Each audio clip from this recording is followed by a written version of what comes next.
எல்லாரும் வணக்கம். நான் உங்களோட பாதி பேசுகிறேன். இன்றைக்கி வந்து பார்த்தீங்கன்னா லீடர் படத்துடைய ரிவ்யூ தான் வந்து நம்ம பார்க்க போகிறோம். நம்ம லெஜெண்ட் படத்தை பார்த்ததுக்கு பிறகு இந்த படத்தை நீங்கள் பார்க்குறீங்க அப்படின்னா கண்டிப்பாக ஒரு மிகப்பெரிய வித்தியாசம் உங்களுக்கு தெரியும். எப்பயுமே நம்ம ரிவ்யூவில் முதல்ல ஒரு விஷயம் சொல்லிடுவோம். இந்த படம் பார்க்க நல்லா இருக்குதா நல்லா இல்லையா, கண்டிப்பாக நீங்கள் கொடுக்குற 190 ரூபாய்க்கு ஒர்த்தாக இருக்கா இல்லையா அப்படிங்கிறத தெளிவாக சொல்லிடுவோம். ஸோ இந்த படம் நீங்கள் கொடுக்குற 190 ரூபாய்க்கு ஒரு முறையை பார்க்கக்கூடிய அளவுக்கு ஒர்த்தாக தான் இருக்குது. எந்த வித மாற்று கருத்துமே கிடையாது. அப்படி இல்லைன்னு ஒருத்தன் சொன்னாங்கன்னா அவன் முட்டாள் தான். கண்டிப்பாக இவரோட படத்தில் இப்படிப்பட்ட சீக்வன்ஸ்லாம் இருக்கா அப்படின்னு ஆச்சரியப்படக்கூடிய விஷயங்களா இருக்குது. ஸோ வாங்க நம்ம ரிவ்யூ பார்ப்போம். அதில் டீட்டெயிலாக உட்காந்து நம்ம பேசிக்கலாம். இன்னைக்கு காலையில எழுந்திரித்து குளித்து முடித்து விட்டு கோயிலுக்கு போக போறேன் கடவுள. அதாவது லீடர் அப்படிங்கிற இந்த திரைப்படம் வந்து எதை நோக்கி போகுதுன்னா, ஒரு மெக்கானிக் இருக்காப்புல, சக்திவேல் அப்படிங்கிற ஒரு மெக்கானிக் இருக்காப்புல. அந்த மெக்கானிக் அவர்கள் வந்து பார்த்தீங்கன்னாக்கா அவருடைய குடும்பத்தில் அவருடைய பொண்ணு மட்டும் தான் இருக்குது. அவங்களுடைய ஒய்ஃப் இறந்து போயிடுறாங்க.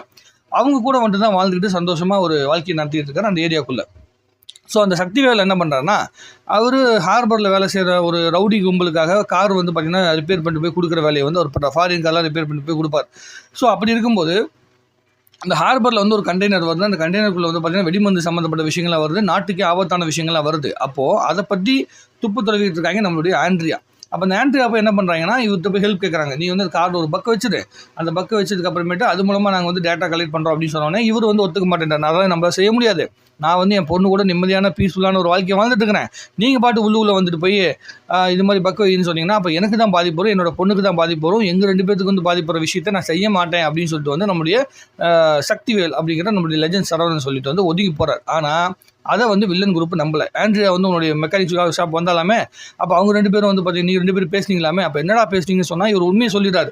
இதுமாதிரி பக்கம் வைக்க சொன்னாங்க, நான் வைக்க மாட்டேன்னு சொல்லிட்டேன்னு சொன்னால் கூட வில்லன் குரூப்பை நம்பாமல் இவரை வந்து பார்த்தீங்கன்னா டார்ச்சர் பண்ணுறாங்க. ஸோ குழந்தையை கடத்தி வச்சுக்கிட்டு ஒரு கேம் நடக்குது. அதுக்காக வந்து இந்த குழந்தையை காப்பாற்றுறதுக்காக இவர் ஓடி போயிட்டு அந்த கண்டெய்னரை வந்து கண்டெய்னர் வந்து பிடிக்கிறாரு. பிடிச்ச பிறகு வந்து பார்த்தீங்கன்னா போலீஸ் வந்து கண்டெய்னர் சீஸ் பண்ணிடுறாங்க. அப்போ தான் வில்லன் குரூப்புக்கு வந்து பார்த்தீங்கன்னாக்கா இவரும் வந்து வில்லனாக மாறிடுறாரு. யார் நம்ம லெஜெண்ட் சரவணன் வந்து வில்லனாக மாறிடுறாரு. வில்லனாக நடிச்சிருக்க அந்த சந்தோஷம் நினைக்கிறார் அவர் வந்து பார்த்தீங்கன்னாக்கா பயங்கரமான ஒரு கேரக்டர் நடிச்சிருக்காரு. அவருக்கு வந்து நிறைய ட்விஸ்ட் அண்ட் டர்ன்லாம் செகண்ட் ஹாஃபில் வச்சிருக்காங்க.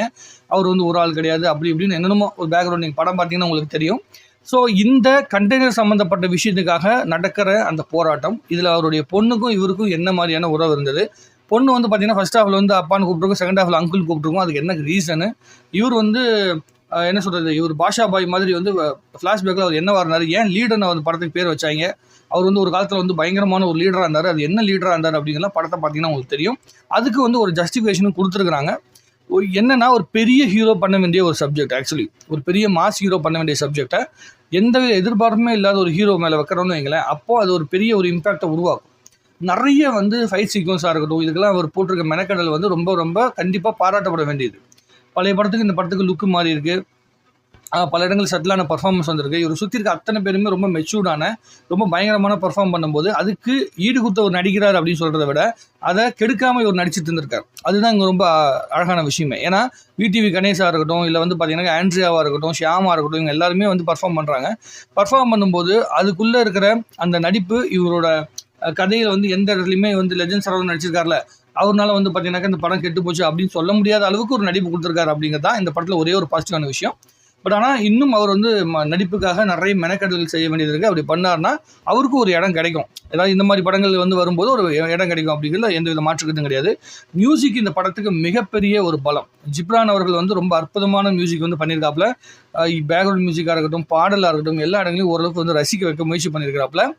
அவருக்கு நிறைய வாய்ப்புகள் கிடைக்கணும். இப்போ இருக்க டமால் டிமில் போட்டு குண்டாவை தட்டிட்டு இருக்க மத்தியில் இந்த படத்திற்கு ஒரு பேசிக்கான ஒரு ரீச் கிடைக்கிறதுக்கான மிகப்பெரிய காரணமே ஜிப்ரான் தான். அவருடைய ஃபஸ்ட்டு டீசரோட மியூசிக்காக இருக்கட்டும், அதுக்கப்புறமேட்டு ஆக்ஷன் டீசரோட மியூசிக்காக இருக்கட்டும், அந்த முத்தை திருப்பத்தி பாட்டாக இருக்கட்டும், அதோட லைஃப் பர்ஃபார்மன்ஸ் பண்ணார்ல அதுவாக இருக்கட்டும், இது எல்லாமே இந்த படத்துக்கு ஒரு பெரிய பாசிட்டிவான இடத்த கொடுத்துச்சு. அதுதான் இந்த படத்தை வந்து மக்கள் மத்தியில் பெரிய அளவுக்கு பேச வச்சிச்சு.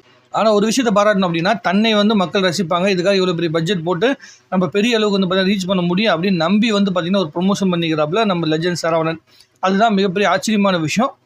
அதில் ஒரு சக்ஸஸ் அடைஞ்சிருக்காரா அப்படின்னு கேட்டிங்கன்னா கண்டிப்பாக சக்ஸஸ் அடைஞ்சிருக்காப்புல. இதில் இன்னொரு பியூட்டியான விஷயம் என்னென்னா, இந்த லீடர் திரைப்படம் வந்த டைமில் வந்து காளிதாஸ் 2 அப்படிங்கிற ஒரு படம் வந்திருக்கு. அந்த படமும் ரொம்ப அற்புதமாக இருக்குது அப்படின்னு சொல்லியிருக்காங்க. அதுக்கு இன்றைக்கி தான் வந்து படம் பார்க்க போகிறேன் நான். ஸோ பார்த்துட்டு அந்த படத்துடைய ரிவ்யூ வந்து பேசிக்கலாம். பட் ஆனால் இந்த படத்தை பொறுத்த வரைக்கும் நம்ம எதிர்பார்த்துட்டு என்ன போகிறோமோ, அதாவது நம்ம லெஜெண்ட் சரவணன் அப்படின்னு ஒருத்தர் இருக்காப்புல, லெஜெண்டுன்னு ஒரு படம் நடிச்சாப்புல, அவருடைய படத்தை என்ன எதிர்பார்ப்பில் போகிறோமோ அந்த எதிர்பார்ப்பில் போனீங்கன்னா கண்டிப்பாக இந்த படம் பல இடங்களில் உங்களை ஆச்சரியப்படுத்தும்.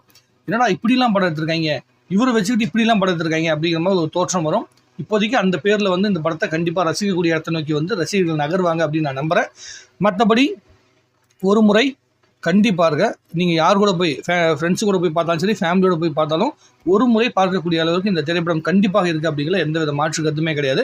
என்னுடைய இது பர்சனல் ஒப்பீனியனு. மற்றபடி இந்த படத்துடைய ரிவ்யூவை இல்லை வந்து உங்களுடைய கான்செப்ட் என்ன, உங்களுடைய என்ன சொல்கிறது புரிதல் என்னவாக இருக்கோ அதை வந்து நீங்கள் தாராளமாக கமெண்ட்டில் போடுங்க. இன்னும் நிறைய பேசுவோம். வாழ்க தமிழ்நாடு, வளர்க தமிழ் சினிமா. லெஜண்ட் சரவணன் அவர்கள் இன்னும் நடிப்பை மட்டும் கொஞ்சம் மெருகேற்றினார்னா அவர் வந்து பார்த்திங்கன்னா கண்டிப்பாக இன்னும் ஒரு சில இடங்கள் கிடைக்கும். எப்படி மலையாள சினிமாவில் ஒவ்வொரு ஆக்டருக்கும் ஒரு தனிப்பட்ட இடம் கிடைக்குமோ அதே மாதிரி இவருக்கும் ஒரு இடம் கிடைக்கிறதுக்கான வாய்ப்புகள் இருக்குது. ஏன்னா அதுக்கான பணமும் அதற்கான ஒரு பெரிய டீமை உருவாக்கக்கூடிய திறமையும் வந்து பார்த்திங்கன்னா சரவணன் இருக்குது அப்படிங்கிற எந்த வித மாற்று கருத்துமே கிடையாது. உங்கள் கருத்தை கமெண்ட் எழுதுங்க. இன்னும் நிறைய பேசுவோம். நன்றி, வணக்கம்.